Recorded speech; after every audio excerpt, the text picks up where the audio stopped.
नमस्कार, आप देख रहे हैं फर्स्ट बिहार झारखंड और मैं आपके साथ वंदना। एक तरफ जहां बिहार में अलग अलग विभागों में नौकरी निकाली जा रही है, वहीं दूसरी तरफ उन नौकरियों पर सवाल उठाते हुए तेजस्वी यादव कह रहे हैं कि इन सभी नौकरी का श्रेय हमको जाता है, क्योंकि जब हम महागठबंधन की सरकार में थे, जब हमारी सरकार थी, तो उस दौरान हमने ही नीतीश कुमार से कहा था कि जैसे ही आचार संहिता खत्म हो जाएगी वैसे ही आप नौकरी बहाल कीजिएगा। जब महागठबंधन की सरकार थी उस दौरान तेजस्वी यादव ने 5 लाख नौकरी दी थी। ये कहना नेता प्रतिपक्ष तेजस्वी यादव का है और अब वो ये कह रहे हैं कि अभी भी जो नौकरी निकाली जा रही है, जो रिक्त पदों को भरा जा रहा है, इसका श्रेय भी तेजस्वी यादव को ही जाता है। और अब इस पर जदयू ने नेता प्रतिपक्ष तेजस्वी यादव को घेर लिया है। जदयू के राष्ट्रीय प्रवक्ता राजीव रंजन का कहना है कि देश भर में जितनी नौकरी निकाली जा रही है, सबका श्रेय आप क्यों नहीं ले लेते। जिस तरीके से बिहार के अलग अलग विभागों में जब नौकरी निकाली जाती है और जब भी बिहार में नौकरी की बात होती है तो तेजस्वी यादव उसका क्रेडिट लेने में लग जाते हैं।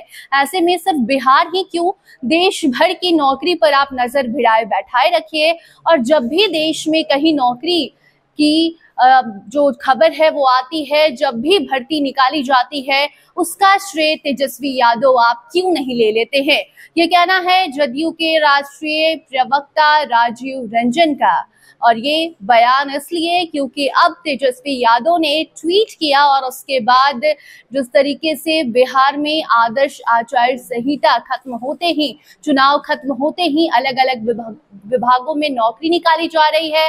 खासकर अगर हम शिक्षा विभाग की बात करें तो उसमें भी तीसरे चरण की बहाली होने जा रही है, परीक्षा होनी है और उसके ठीक पहले तेजस्वी यादव का ट्वीट आता है जहां वो कहते हैं कि ये जो पद पर अभी भर्ती होने जा रही है, जो बहाली होने जा रही है, ये सब कुछ हमारा ही करा धरा है। और अब इसी पर जदयू के प्रवक्ता राजीव रंजन ने तेजस्वी यादव को घेरने का काम किया है। आपको बताते चले कि जब से महागठबंधन की सरकार बनी और उसके बाद तेजस्वी का एक ही मुद्दा रहा, नौकरी और बेरोजगारी को खत्म करके जो रोजगार है युवाओं को देने की बात तेजस्वी यादव करते रहते हैं।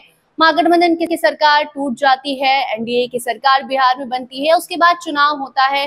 चुनाव के दौरान भी जितनी भी जनसभाएं नेता प्रतिपक्ष तेजस्वी यादव ने किया, उस दौरान 17 महीने के कार्यकाल को उन्होंने याद करवाया। इसके साथ साथ ये भी कहा कि हम तभी शांति से बैठेंगे, तभी आराम करेंगे जब बिहार के युवाओं को रोजगार मिल जाए, तब तक ना हम बैठेंगे और ना ही सरकार को बैठने देंगे। ये कहना नेता प्रतिपक्ष तेजस्वी यादव का है। और अब जैसे ही बिहार में तीसरे चरण की बहाली की तैयारी होती है, परीक्षा को लेकर तारीख सामने आती है, उसके बाद ही तेजस्वी यादव का ट्वीट सामने आता है और कहीं ना कहीं घुमा फिराकर वो क्रेडिट लेने के चक्कर में लग जाते हैं। और उसके बाद अब इनको जवाब दिया है जदयू के प्रवक्ता राजीव ने और उन्होंने कहा है कि सिर्फ बिहार ही क्यों, देश भर के जितने भी खाली पद हैं, जितने भी पदों पर भर्ती होती है नौकरी की, उन सभी नौकरियों का श्रेय तेजस्वी यादव आप क्यों नहीं ले लेते हैं। आगे अब इसका जवाब नेता प्रतिपक्ष तेजस्वी कैसे देते हैं, देखने वाली बात होगी। आप देखते रहिए फर्स्ट बिहार झारखंड। धन्यवाद।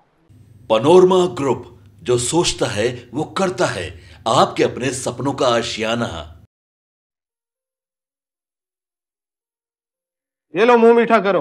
आज मैंने अपना जॉब छोड़ दिया, अब हम पूर्णिया वापस जाएंगे। जॉब छोड़ दिया है? मतलब ये घर कैसे चलेगा, हम करेंगे क्या और माँ बाबूजी क्या बोलेंगे? इसलिए मैं एक और मिठाई का डब्बा लाया। अपने बिजनेस के लिए लोन अप्रूव हो गया। अरे लोन अप्रूव हो गया वो तो ठीक है, लेकिन पूर्णिया में हम रहेंगे कहाँ? अपना घर भी तो नहीं है वहां। इसलिए तो एक और मिठाई का डब्बा अलग से लाया हूं। हमने पूर्णिया में घर ले लिया है, पूर्णिया के ई होम्स पैनोरमा में।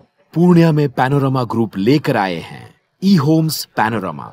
बड़ा घर, आलीशान जिंदगी और अत्याधुनिक सुविधाओं के संग। अरे अब क्यों मुंह मीठा करवा रही हो? क्योंकि हम घर वापसी जो कर रहे हैं। घर वापसी की खुशी पूर्णिया में ई होम्स पैनोरमा के संग। E-Homes Panorama. Luxurious. Lifestyle redefined.